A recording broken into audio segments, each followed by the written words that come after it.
He's credited with transforming the bank from a low margin bank to a thriving and very profitable institution. Prior to working at Diamond Bank, he was executive director at First Bank, which is West Africa's largest banking institution.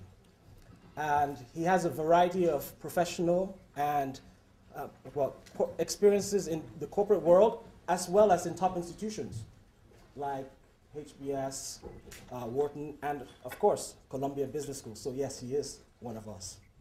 So I don't know about you, but I'm going to be taking a lot of notes because he has a lot to share. And as a matter of fact, I think Columbia Business School should probably look at having a case study about the transformation of Diamond Bank. So anyway, without further ado, I would like to introduce our closing keynote, Dr. Alex Otti.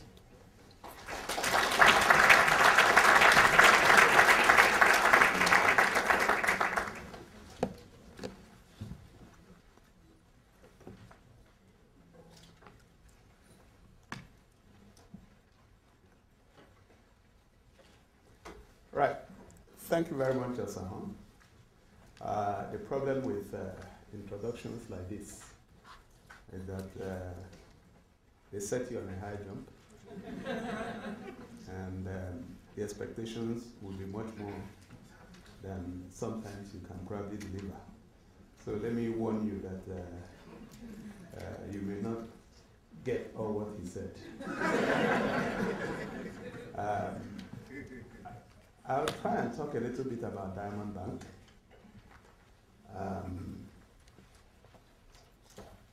But I also like to talk about a few other things that are happening in Nigeria and Africa generally, and probably try and encourage us. Because sometimes when you've stayed very long outside the shores of your own land, you tend to begin to look at your land as a foreign land. A whole lot of things are happening in Africa, and there's no better time than now, because Africa is looking for skills. Africa is looking for people like you to come back and contribute your own quota. And Africa is looking for not just Africans, but those who like Africa, so that you're not an African doesn't zone you out of Africa. If you look at the numbers that have been shared, and I'm sure from yesterday, you will find that there's nowhere else in the world witnessing the kind of growth that Africa is witnessing. The Federal Office of Statistics in Nigeria just released the numbers, I believe, 2 days ago, to the effect that in the last quarter of last year, Nigeria grew by about 7% GDP growth. And this is in an era where countries are actually declining. Now you may ask, what does it mean to the average Nigerian? And it's the kind of question that I always like to ask. Because growing up, I used to like statistics. But I also stumbled on a book, I don't know if any of you have seen it, titled How to Lie with Statistics. So I started looking at statistics from another point of view. To say, when you have 7% GDP growth in Nigeria, what does it mean to the ordinary man on the street? Doesn't mean a whole lot. If he cannot find jobs, doesn't mean a whole lot. If inflation is still high, doesn't mean a whole lot. If he has to rely on generators to do the little thing that he needs to do, it doesn't mean anything if the man that has ideas cannot translate those ideas into reality because he is facing infrastructural challenges. Even if he does, he is unable to move his products to where they are needed because there are no roads, because the rails are not working, because the airports are not safe, So those are the kind of statistics that I'd like to be looking at, not necessarily GDP growth. But if you're interested in GDP growth, there's a lot of good stories coming out of Africa. But rather than looking at the negative side of it, I like to look at the opportunities. So, and if Nigeria is producing some 4,000 megawatts of electricity at the moment, and the installed capacity is 10 or 12 or 20, and we are told that if we need to give every 160 million Nigerian 24-hour supply of light, that we should be looking at numbers like 50,000 megawatts. So what does it mean for me? It means there's great opportunity as a banker. It means I can invest in power. It means you can invest in power. It means we can do so much to change lives in Nigeria. And if I say that the rail system, I believe that was built in the 50s by the Germans and I believe the Indians, have completely disappeared. It also means that I can link the southern part of Nigeria to the northern part of Nigeria and western part of Nigeria and have production begin to happen once again. So it means I can put money in there. It also means that if the roads that were built in the 70s are the ones that we have today, then we can also invest money and do a lot of goods. Now, talking statistics, I also found out that we have built up a war chest, and I'm talking with specific reference to Nigeria. We built up a war chest of some $47 billion in reserves, in foreign reserves. That's an awful large number of dollars to keep elsewhere. And I do know that a chunk of that money is with JP Morgan Chase. And while I do not have problems with JP Morgan Chase, I do think that some of that money can also be brought back home. So rather than asking this in JP Morgan Chase to lend me money, I can use my own money to do my own business. So these are the kind of thinking that we believe is new, and some people may not like it, but that's the way to go. I mean, simply put, if I have $50 billion in Nigeria today, I can do a whole lot with it. And what is the essence of the foreign reserve that we are building up? And I'm sure all of you know, is how many weeks of import it can cover. So, and if you move your attention from covering imports to just building up foreign reserve for the sake of building up foreign reserve, then you've lost it. You missed the point. So, and if I say 3 weeks, 4 weeks, maybe 1 month, maybe 3 months of import, should be about $20 billion, maybe $10 billion, then I can use a large chunk of my $47 billion to do a whole lot for Nigeria, create jobs, give impetus to the micro, small, and medium-scale enterprises, get people out of the unemployment lines, and do a whole lot for the country. That's about it. Now let's go back to what happened from 2007 to 2009 and probably to 2011 when I assumed the position of CEO of Diamond.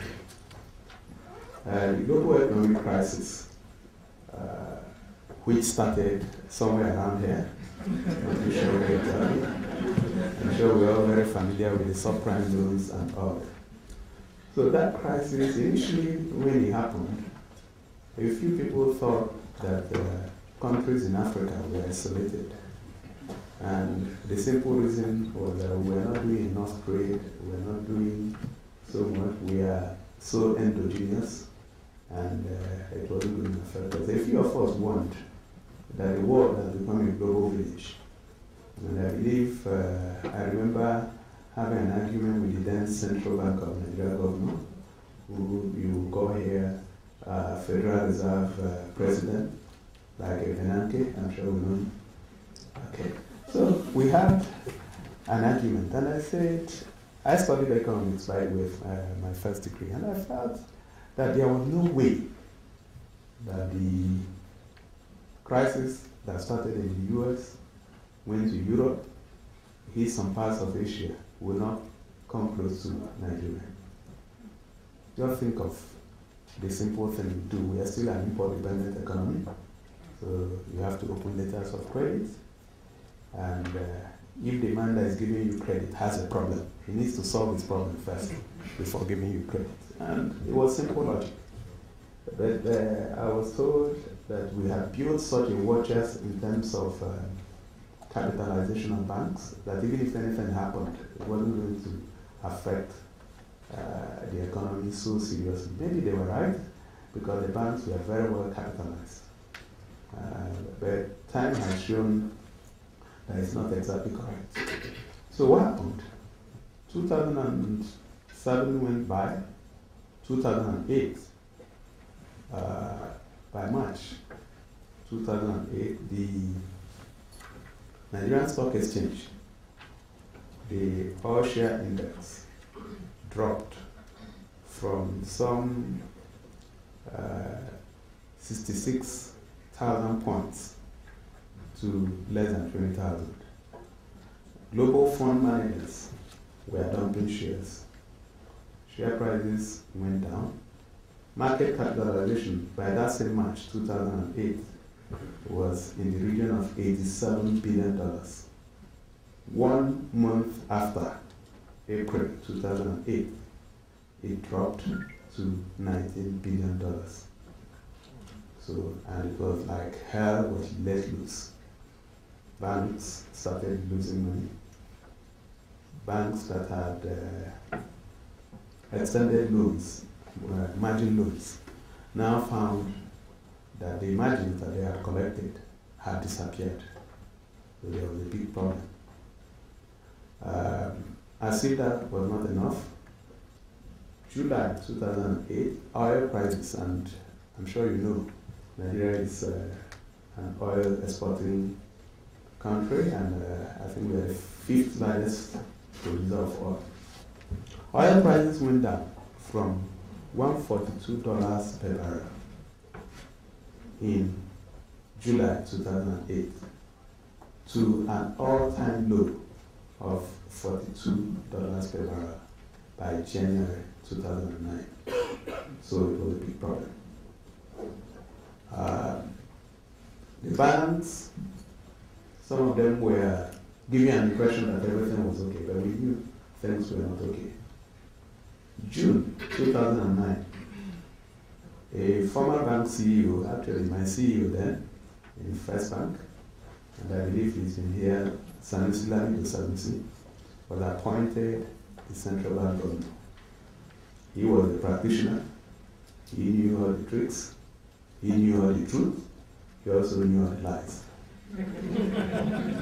So by the time he took over, he ordered a special audit of all the banks. 8 banks were taken over by central bank, and out of the 8 banks, at least 4 of them were the very big, healthy banks. What was the problem? They had suffered massive non-performing loans that had wiped off their capital. They had infringed on a whole lot of things, most importantly, corporate governance. Capital adequacy ratios were at their lowest ebb. All the infractions that you could think of. So, because central bank at that time didn't want any bank failures, so they took over the banks. And the rest is now history.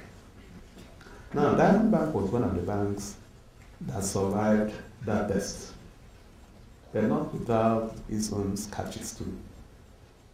So one thing led to the other.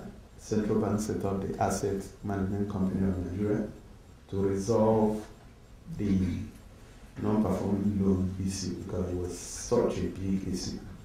I think at the last count, over 4.3 trillion naira, and if you want to convert that to dollar, use 1 naira 50 kobo to the dollar. 150 naira to the dollar.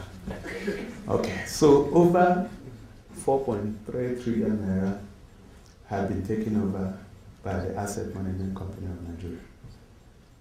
Of course, Diamond Bank also had a chunk of their loans taken over. The bank has started losing market share. The bank had also started facing very low staff morale. So exactly March 1, 2011, I resumed as the new CEO of Diamond Bank. Now, some of the things I found were not very, very good. I was very concerned. But I was determined to deal with the issues. So the first thing I did as I joined was to sit with my people to say we must tell ourselves the truth. How much of our loan book is good and how much of it is bad? Now what we need to do is to provide for the bad loans as much as we could, but I think that was very important. So it took a lot of fight. You know how it is. When you stay in a place for too long, you tend to lose sight of the temperature of the place. So as we're here now, it may be hot, it may be cold, but you need to move from here to know whether this place is hot or cold, particularly if you've been here for a very long time. So that was the first fight, how to convince the people who had been there that they were sitting on very huge bad loan portfolio. At some point, I had to actually use the big stick to say, we must do this. And I believe in 2011, when we decided that we were going to write down all those bad loans, we wrote down some $250 million in bad loans. For a small bank, that was huge. The size of the bank in 2010 was about $4.5 billion. So, and writing off $250 million was a big deal, but I thought we should do that. And because we did that, the bank shrunk to about $3.8 billion. And as of that year, we posted a pre-tax loss of about $145 million. But I thought it was important that we did that.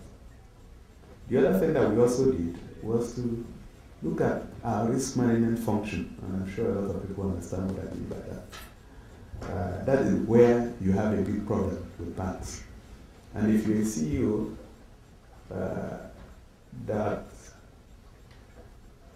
doesn't want to do things in a transparent manner, then you weaken your risk management function.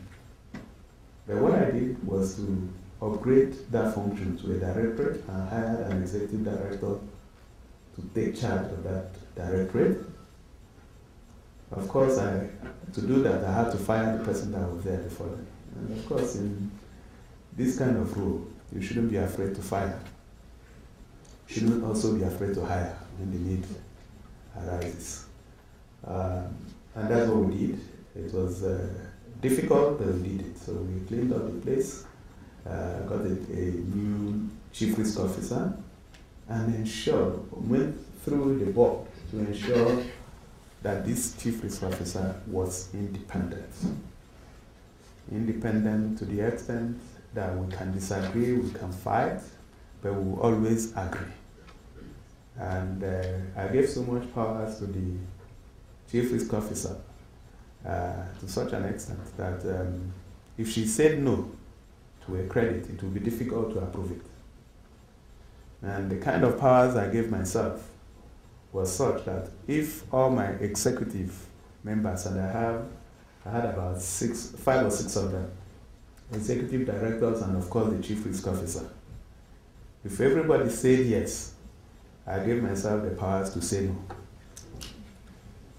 But if everybody said no, I didn't have powers to say yes. So we ran that kind of institution, and that's the kind of institution we're running up to today. So any credit that passes through these hurdles that we had set must be a good credit. And the next thing that we needed to do was also, and since I talked about firing people, I need to conclude on that to say we had a fantastic team. We had people who had been there, but a lot of them had been there for too long. A lot of them had lost confidence. A lot of them didn't belong anymore. So we set clear rules and criteria with which we determined who will stay, particularly at the very senior level, and who will not. And it was very, very clear to everybody. And fast track to 2012, June, we had to, first of all, we did an exercise in April 2011, which saw about 15 very senior people go. Now, that exercise was based on criteria that had been set by my predecessors, but they stopped short at implementing it.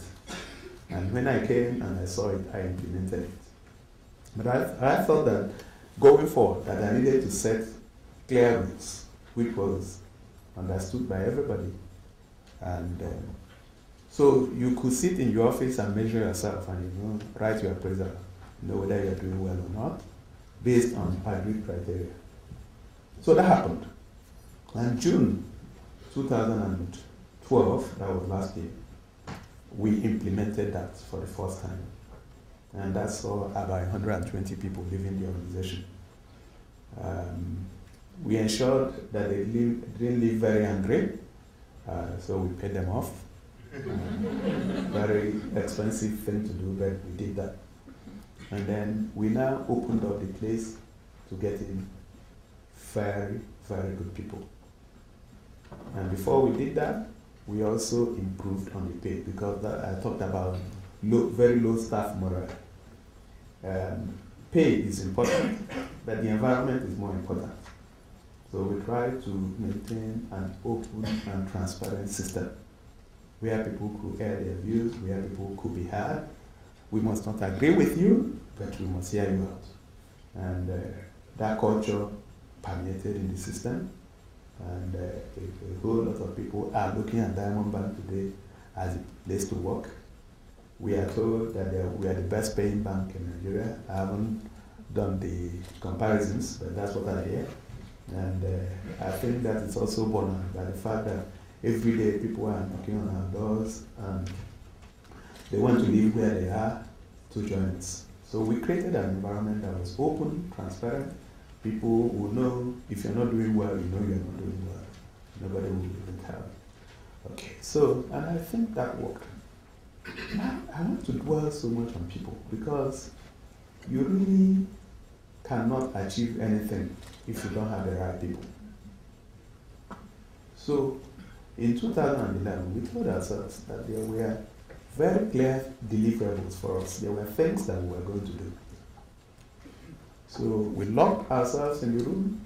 There were a lot of us, and this happened weeks. It took several weeks. We are looking at Diamond Bank. Look at from where we are coming. The bank that was a technologically driven bank, the bank that was an innovation-centered bank, and had lost everything in a couple of years, 6 years thereabout. So we said we needed to do something. So the strategy session started. And we fought, we told each other the truth. I started with myself and I said, nobody calls me CEO, I'm Alex Otti. So if you want to address me as Alex. So and I removed all the gap from all my people. So people were very free to speak. And you'll be amazed at the kind of ideas, the kind of suggestions, the kind of things that came from people at the shop floor. People spoke openly, and that's actually where we got all the ideas from. So the credit, even though I must also warn that it's still early days because it's just 2 years, but the credit to the success that we have recorded today goes to our people. because they are the people that came with the idea. And we decided after several weeks that our new strategy was going to be codenamed Reclaiming the Diamond. Because we were coming from somewhere and we thought we should reclaim the diamond. And we gave ourselves clear targets and deliverables.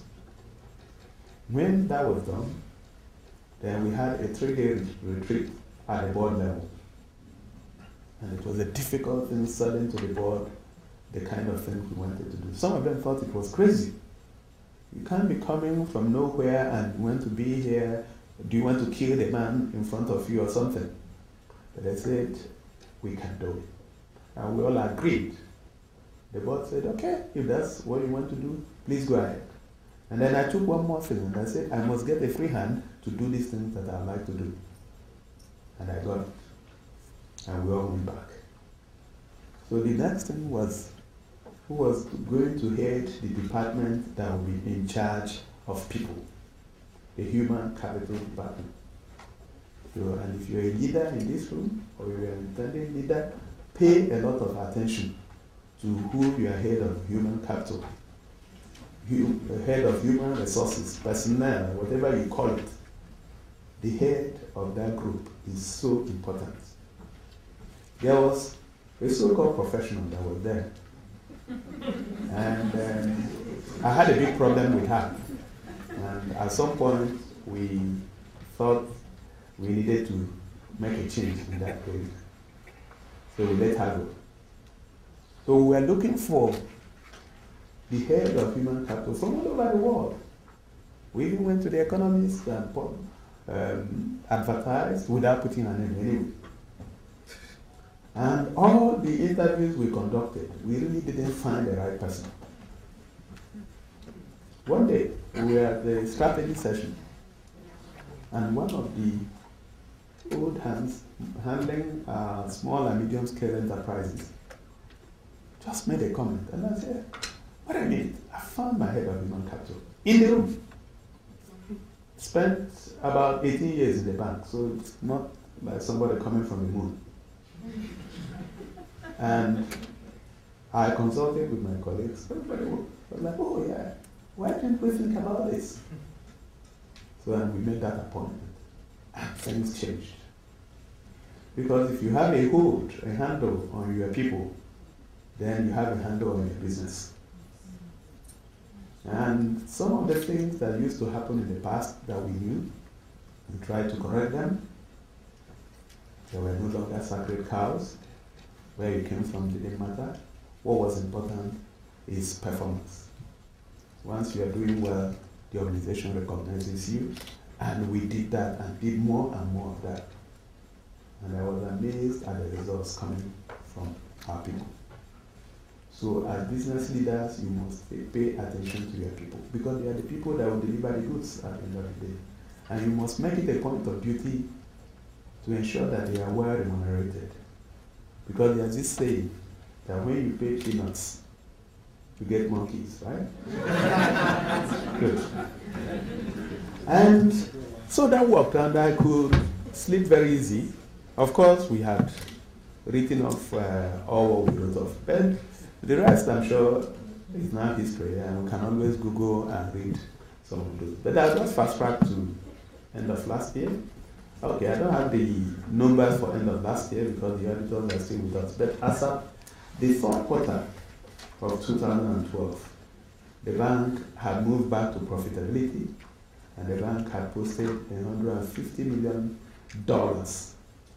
in terms of profit, pre-tax profits. And hopefully, by the end of the financial year, I'm sure we'll continue on that trajectory. And we did a lot of other things. We asked ourselves, how are we going to be different? And this was in the strategy session. How are we going to be different from the other guy in the house? What sets us apart? We just don't want to do what everybody else is doing. So we told ourselves that we need to go back to our background of being a technologically driven bank. It costs a lot of money, but at the end of the day, you forget how much it costs if you are delivering. And today, I can assure you that we are one of the leaders, if not the leader, in terms of technology and delivering technology solutions to our customers. And it's also helped us to even reach what you call the unbanked and the underbanked. Because today, I believe Nigerians, we are told there are 120 million telephones in Nigeria. I think it may be more than that. Maybe the number of people holding telephones may not be 120 million because some of us have more than one line. But the reality is that telephone penetration is second to none in Nigeria. And with the simple telephone that you have in your hand, you can do your banking business. And that has helped, and that has worked. And we also said that we needed to do things that other people are not doing. And our decision was, first of all, ensure that you revert back to profitability. And how do you do it? You needed to do some quick win things. And we said, okay, with the skills we had in-house and with the skills we were buying from outside, that we needed to do big businesses in the telecommunications sector, in the upstream oil and gas sector, and of course in the power sector. And today we are reputed, having won awards as the #1 oil and gas bank in Nigeria. And when we are talking about oil and gas, we're not talking about people who sell at the gas stations. We are looking at the exploration and production companies. And that requires a lot of skills which we have built. And today there's no deal that happens in Nigeria that we are not called first. Because even some of the people who run bigger banks come to tell us, oh, we need you in this deal because we know you have the expertise and you'll be able to structure the deals well, and we'll come at a point when money needs to be dropped on the table. And that's how it's been. But we said that was in the short run. In the long run, we also decided that we were going to be different. There is the myth and there is the reality about the micro, small, and medium-scale enterprises. The myth is that it's a loss-making business. So, there are about 22, 23 banks in Nigeria. More than 90% of the banks don't touch the micro, small, and medium-scale enterprises. But the reality is that it is not that bad. Of course, you could lose money, but it depends on the kind of propositions you have, it depends on the kind of products you have, and it depends on the kind of people you have, the skills.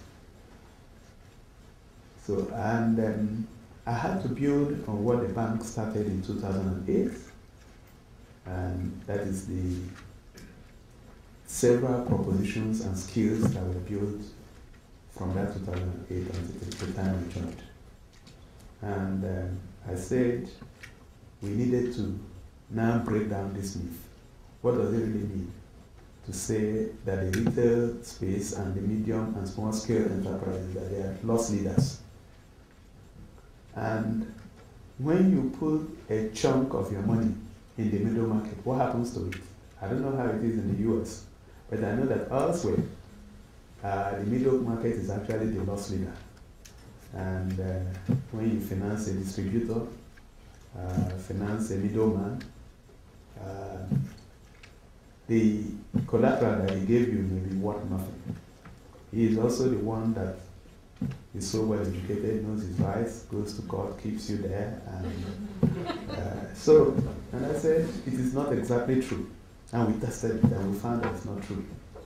You are making small loans to a diverse group.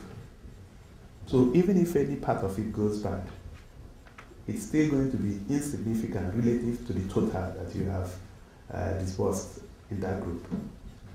And today, we are probably the only bank doing something serious in the micro, small, and medium-scale enterprises in Nigeria. And in recognition of that, both the International Finance Corporation, IFC, and the USAID have given us loans in the region of $20 million, $30 million to on-lend to these micro, small, and medium-scale enterprises.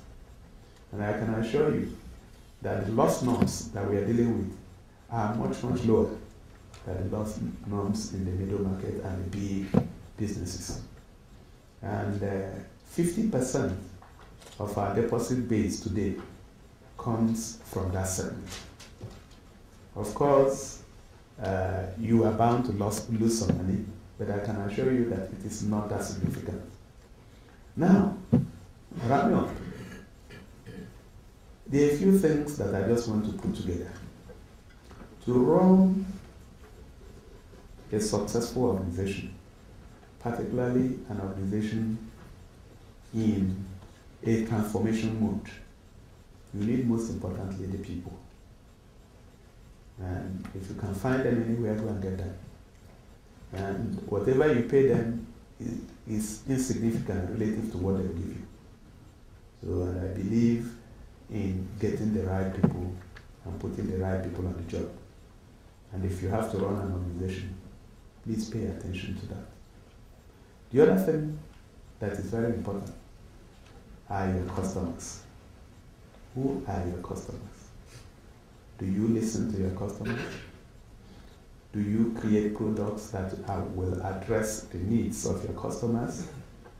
Or do you create products and force your customers to use them because you've created them?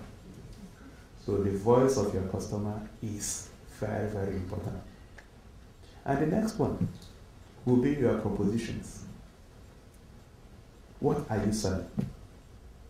And then, of course, you started with the customer. You must sell what the customer wants, not what you want to sell to the customer. And then the other one is the process. What process have you built around your propositions? Are they stupid processes that make it very difficult for you to render service to your customer? Are they bedeviled by some long hypocritical process? Are they things that will lead to bureaucracy? How does it help you to serve your customer? And then you now come to your overall strategy. How does everything now tie in? What is important to you? What are you delivering to the market? How are you different from others? Is this service? Service is a commodity. So you need to tell yourself the truth about where you come in. Now, if you disappear from the face of the earth, will anybody miss you? If the bank is no more today, are there people that will miss you? So those are the kind of questions that you should ask yourself. And of course, when you've done all this, everything will now come to profitability for your stakeholders. Not just the shareholders, not just the staff, but also the community that you serve. Distinguished ladies and gentlemen, I'd like to wind it up here, but I'd also like to give you opportunity to ask me questions. Thank you very much for listening.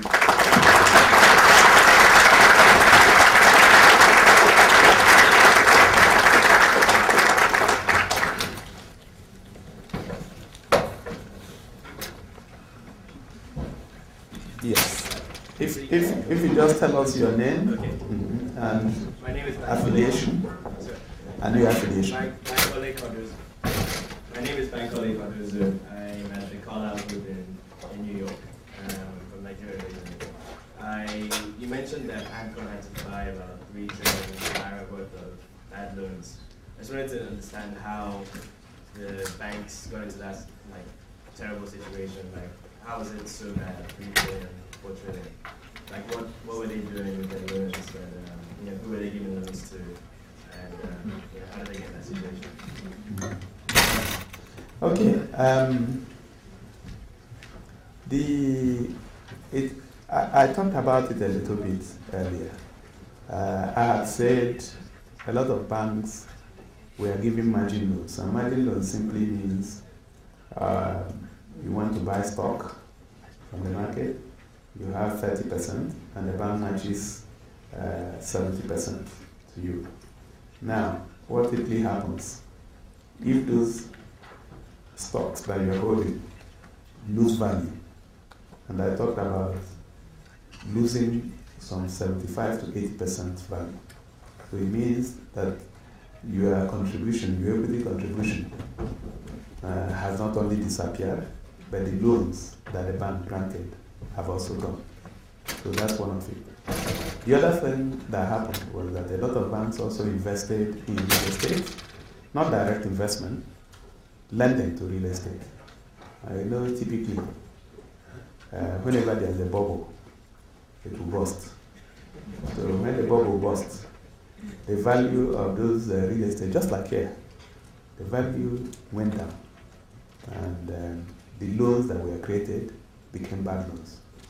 The other one is in the downstream oil and gas. A lot of deals have been done at the all-time high price of $142 per barrel. And by the time the deals were being consummated, prices had gone down to less than $40 per barrel. So you lost your shirt. So that's, of course, there are also some fraudulent transactions, which central bank had found out at the time they did the special audit. But all those actually led to the loss. Now, AMCOM had come in, sucked up those loans. Some of them, they will recover. At others, they will not. But you see, there's also some interesting thing about AMCOM. That's Asset Management Company of Nigeria. A lot of those loans were bought at a discount. If you were holding some reasonable security, probably pay you up to 60 to 70% of the value of the loans. If you are not holding anything, they'll pay you 5%. And then they'll now go to see how much of it they can recover. I don't know if I answered your question. Thank you. Yes?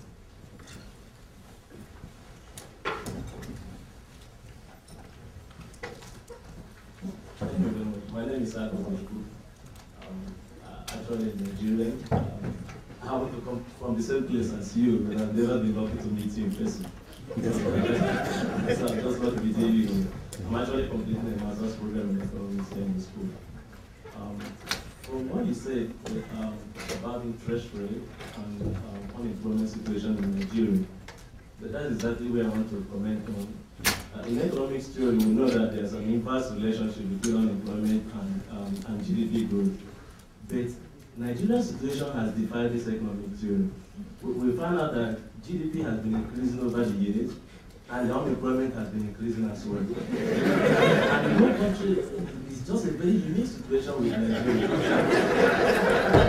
And the worst of it has always been that the worst has been on youth unemployment. We found out at the time we were so aroused with this challenge, I conducted a research with my colleague, which we came to Nigeria. We interviewed the stakeholders. We went to the central bank, the ministers, even Minister of Labour, to find out what was really the situation in Nigeria. And we found out that over the years that the bank equally contributed to this problem. And then also some of the policies that the central bank was adopting was also affecting the problem. We found out that at the time, in advanced countries, they were adopting inflation targeting, where you increase the interest rate to cut down on inflation. And it was going good for them. But for developing countries, it was really affecting other macroeconomic indicators like unemployment. So how come that the central bank, knowing fully well that was affecting the economy of Nigeria, they were still adopting that? Even up to today, it has not stopped.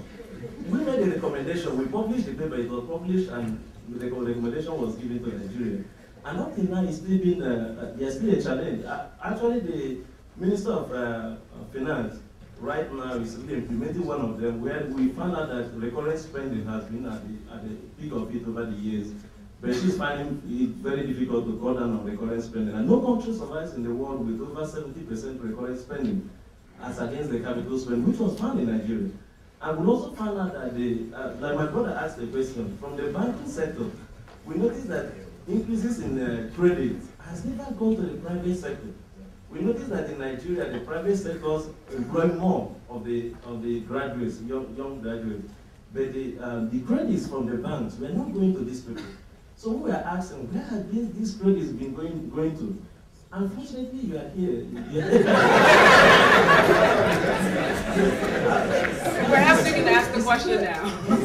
No. My question is this: from your experience, what can be done to cut down on increasing youth unemployment in Nigeria? It's driving a lot of people away from Nigeria, trying to seek shelter elsewhere from Nigeria. So, from your experience, what can you say? And dialing back on this point. Okay, we'll take this first question. Do you have any plan that will infuse, that will support employment, that will support youth employment situation in Nigeria, and also to loan to the private sector? Thank you very much.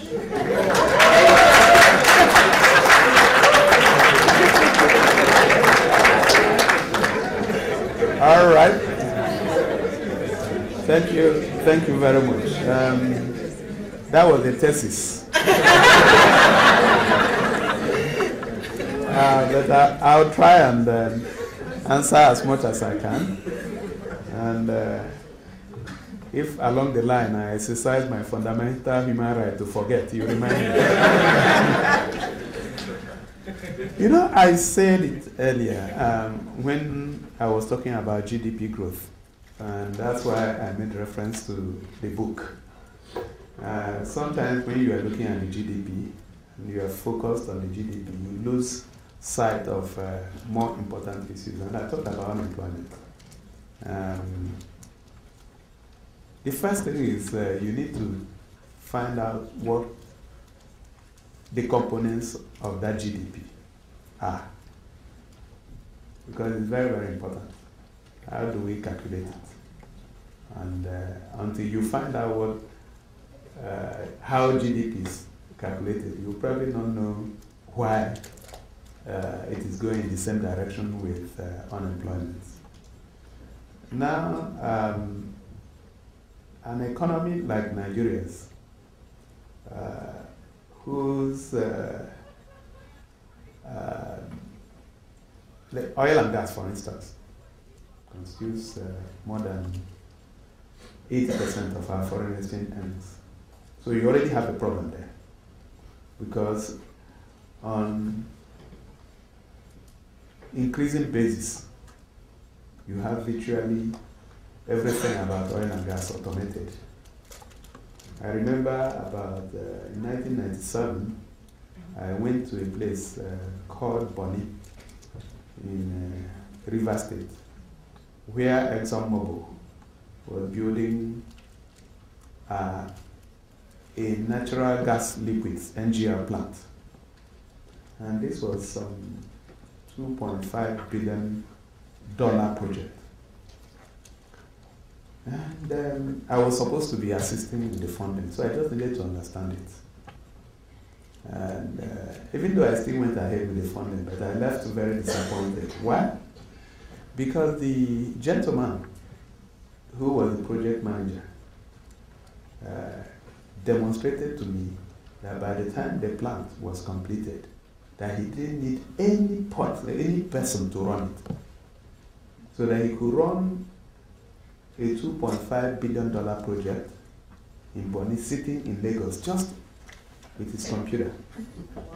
He would probably maybe need some security men at the gate and all that. So I asked myself, so why am I funding this? $2.8 billion is a lot of money anywhere in the world, including the US. Okay, so that's it. But it's $2.5 billion. So you have a situation where some of the components of GDP do not translate to employment. And there are a lot of them. But again, when you look at Nigeria and the structure of the economy, I think you answered the question also. When you talked about close to 70% of our budget going into recurrent expenditure, and it's true. And these are expenditures that cannot generate employment. People are flying with their aides, paying hotel bills elsewhere and all that. So those are the problem. Yes, some of us have put our feet down to say no economy develops that way. But you can see that it's going down, but it's going down in very infinitesimal percentages. Because you have 774 local governments. As far as I'm concerned, absolutely useless. Okay? You have 36 states. So for each state, you must duplicate everything, the ministries, and of course you have 42 ministers. Okay? And some of the ministers are doing jobs that others are doing, meaning they're idle. Okay? So there are a whole lot of things that need to happen. You see, it's gradual. A few of us are asking questions now, which is the good news. Before now, nobody asked questions. And people are holding leaders to account to say, tell us what you've done with our money. So that's a lot of progress. It may not be happening at the speed that you were expecting, but I can tell you a lot of things are happening. Okay, now coming to the question of the banks. Banks are basically private sector-led institutions. Okay, so I can only hire those that are required. If I don't need you, I can hire you. So that is the reality. It's sad, but it is the reality. But coming to what I have done in Diamond Bank, because we've also transformed the bank and we are doing well, we keep hiring. In the last 1 month, I had 100 graduates. That may not amount to much when you relate it to the unemployment situation, but at least 100 people left the job market. And in the next 3 months, I'll hire another 100 people because I'm expanding, I'm building new branches, and we are doing okay. But you need to do okay to be able to hire people. Now, you can also think about what I talked about, which is the micro, small, and medium-scale enterprise. You'll be amazed at the kind of ideas that come from our graduates. But they don't have any support. So, and today, some of us are saying, we want to take the risk. In Nigeria today, Diamond is the only bank that can lend money to you without asking you for collateral.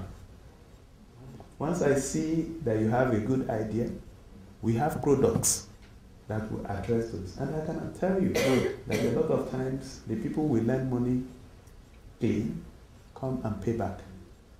Some of them, we've built them to such a level that they've become some medium-scale enterprises from nowhere. And I do believe that if a lot more people come out of their cocoons and begin to do some of these bold things, that we'll have a better place. It's not everybody that will get a white-collar job. We can create jobs for ourselves. If you go to, since you come from my part of town, if you go to, I don't know if you know Aba, there are 50,000 shoemakers in Aba who are idle today. Why? There's no light. And they cannot afford to buy generators. So Diamond Bank has put some money behind it. And in April, latest May, we are going to commission an independent power plant that Diamond Bank sponsored. Will cost well over $466 million to generate. And of course, people who understand power will begin to question. We're going to be generating 141 megawatts of power. Elsewhere, it's $1 million per megawatt. But then there are issues. You have to build the transmission lines.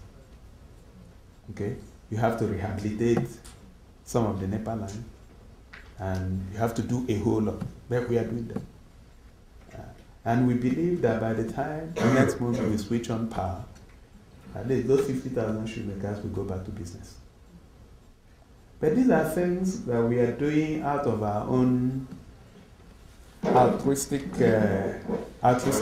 nature. Because I could have as well used $466 million and supported import of fuel products and all that, and take the subsidy. But we've chosen to do that as our own contribution to society. And I can tell you that no society develops except people decide to do things that are extraordinary.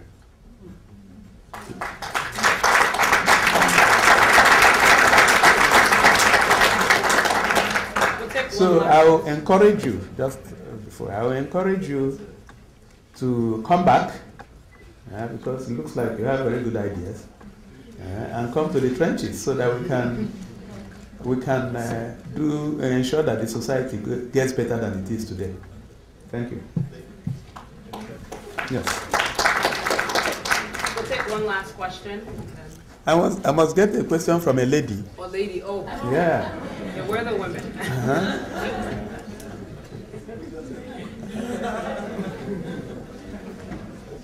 No, but we can take the question. Okay. And then a lady there. Oh.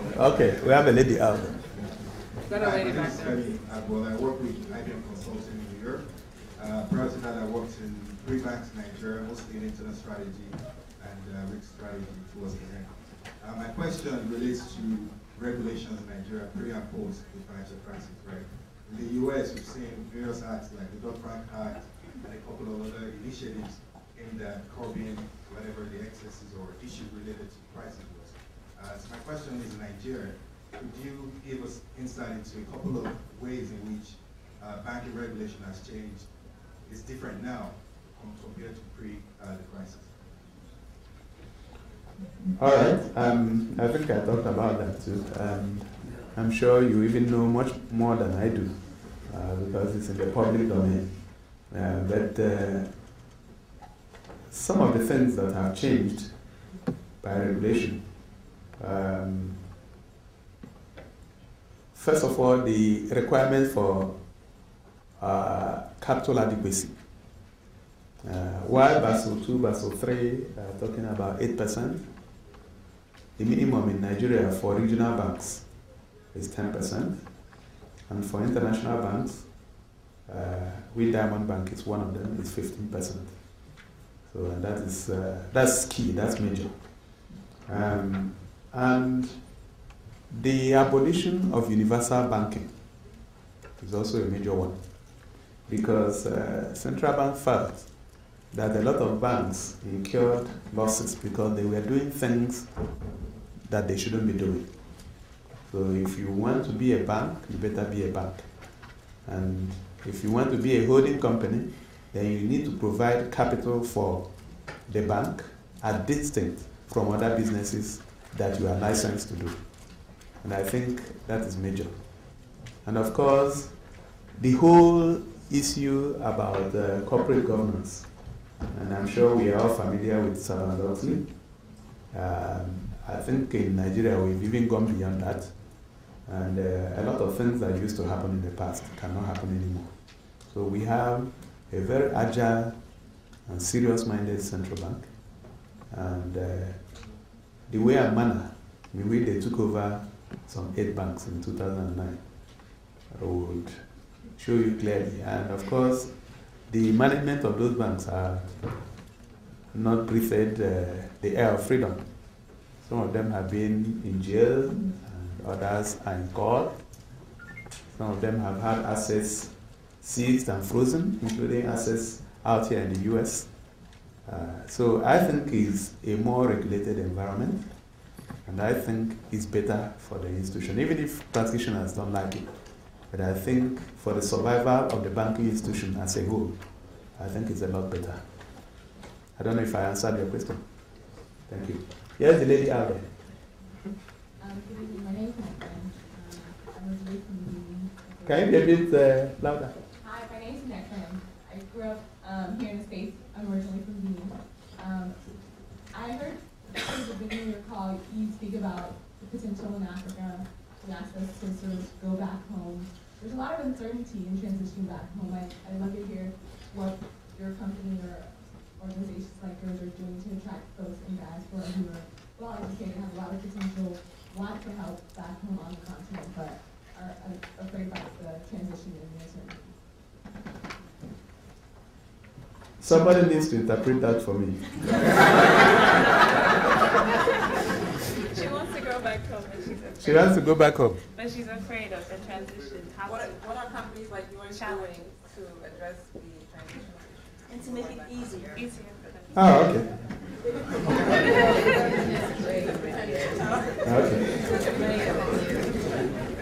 I think one of the ways to ensure you come back home is to ensure that people understand what you're saying. All right, that was a joke.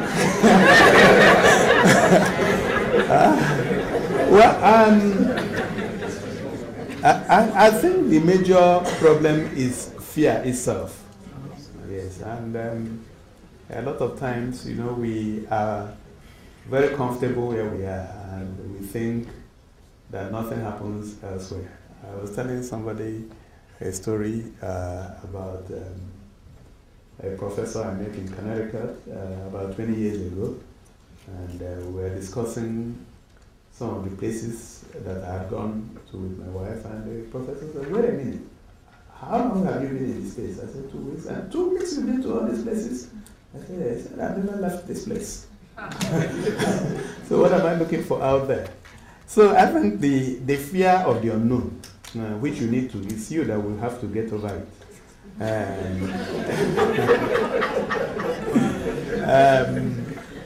But it's not that bad. It's not that bad. Sometimes people talk about the unemployment situation, insecurity, and all that. And I say, well, unemployment you can deal with because you have equipped yourself properly with very good education. A lot of us are looking forward to the kind of education that you have. So you can compete, you can do very well. And a lot of organizations today are interested in the skills you have. And if I tell you how many returnees, and I'm putting that in quotes, that I've hired in the last 2 years, you'll be amazed. Sometimes I actually go for job fairs. I send my people for job fairs in England and elsewhere in Europe. I'm not sure they've come here yet. And we interview people and hire people right from wherever their places of abode, and they come back to Nigeria. So there's a whole lot happening, and skills will always be key.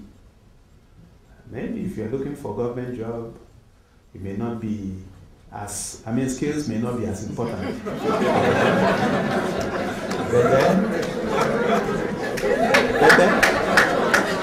but then I can also tell you that there are enclaves in government today. Some people have created enclaves in government. Ministry of Finance, for instance. You know the lady, the minister, first class, yeah, and was almost becoming the World Bank president. I'm sure we followed that. I'm sure the gentleman there, his tenure will soon expire, so she will come back. So the point is, when you get to her ministry, you must be competent to work with her.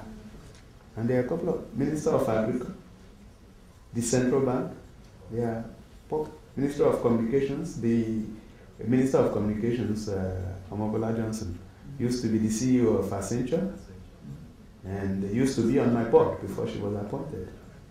Fantastic. So if you don't measure up, you can't even work in a ministry. So these are the things that are happening. But then I think it's important you keep in touch with your country and you know what is happening and all that. There's nowhere there's no insecurity, so don't let insecurity scare you. Carjacking here, drive-by shooting. Yeah.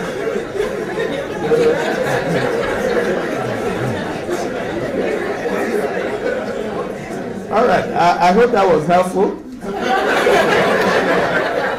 Is there any other lady that wants to ask a question? Yes. That should be the last one, right? That's the last one. Thank you very much. I mean, the keynote was very interesting.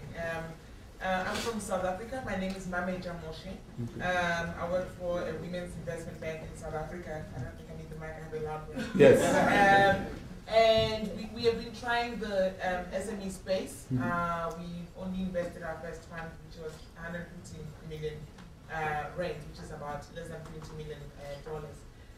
But what would you say are some of the key things to get into the SME space? Is it Is it more about localization and trying to tailor things for the local market, knowledge of the industry, knowledge of the local market, and how can commercial banks actually enter the space? And what can government do to actually encourage some of those efforts? Yeah, very, very good question. First of all, you need to get out of the myth of the SME space being dangerous. Of course, you can lose money, like I said. So you need to go back and have propositions that address the risks that exist in that area. And you need to also make a call about the premium, the risk premium. So if today I think is a very risky area, and looking at maybe 10% loss norms, then I need to price that into the product.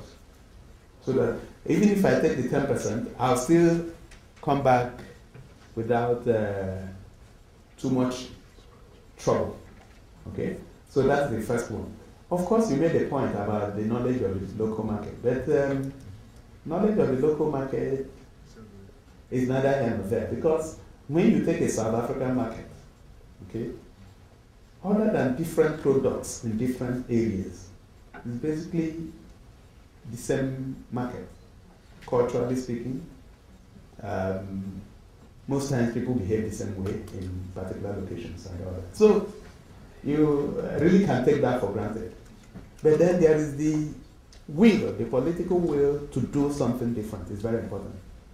And you know how it is, and that's my problem with capitalism.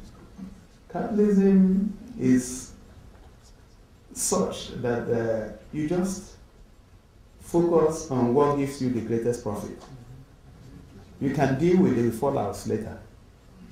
And that's why the government was watching here.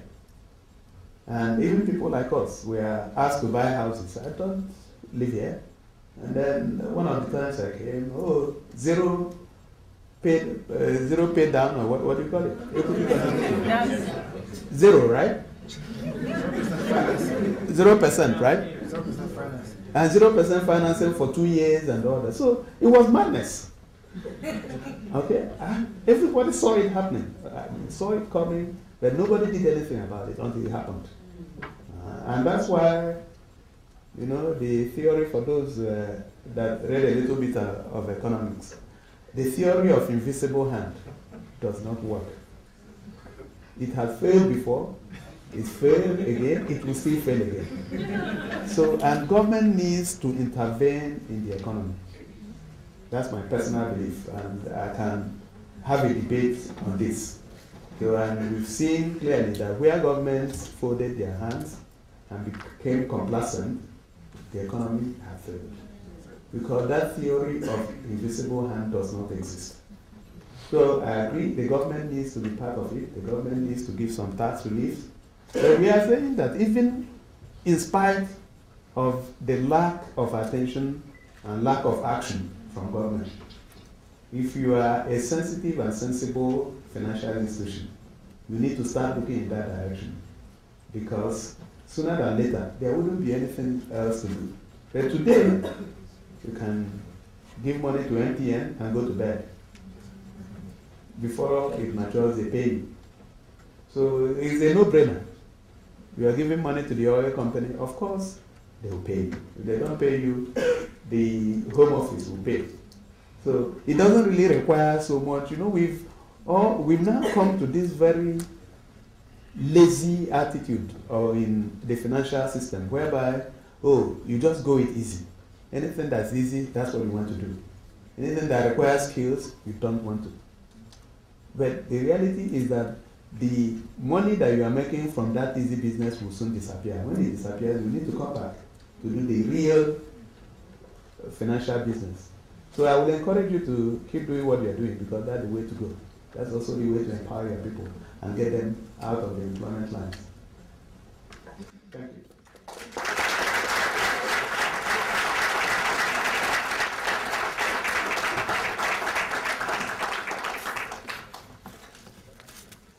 Dr. Otti, we have a teeny little gift for you to say thank you for coming to speak with us today. Thank you. We appreciate it. Thank you. And we look forward to maintaining the relationship. Thank you. Thank you very much. Let's take a picture. Let's take a picture with the gifts. Oh, with the gift, huh? Okay. It's not every. There was something I really caught in that speech. It's not every day that an African CEO tells you to call them Alex. So you've got me impressed just from there. Thank you. Okay. Ready? Great, thank you. Oh, he wants. No, we're good. We're good. Thank you so much. That was very cool. Very, very, very. So we're going to move on to the speakers, and we're just going to. Very good.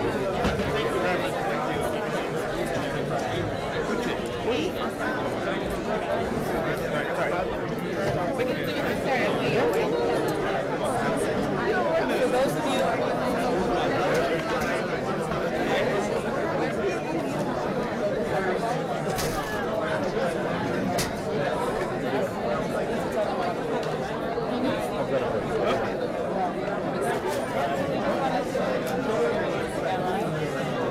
I've got